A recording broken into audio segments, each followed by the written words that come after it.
ভয় পেয়েছে তারা তারা অপরাধী যারা যারা,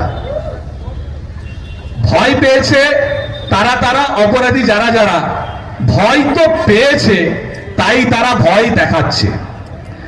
ভয় পেয়েছে বলেই সরকারি পক্ষ থেকে ভয় দেখানো হচ্ছে কাদেরকে? যারা আমাদের মতো লোকে যারা প্রতিবাদ করছে, প্রতিবাদের ভাষা আটকানোর চেষ্টা করছেন। বিচার পাইয়ে দেওয়া তো দূরের কথা, বিচারের জন্য আমরা রাস্তায় নেমেছি, এটাই আমাদের লজ্জা।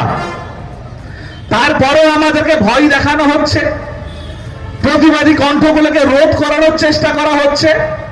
পলিসি করছেন আপনারা কেন্দ্র রাজ্য মিলে, সেটা তো আমরা বাচ্চা ছেলেরাও বোঝে। দিদি মোদি সেটিং, এটা তো স্লোগান, এটা একটা প্রথাগত কথা। প্রমাণ তো আপনারাই করে দিচ্ছেন।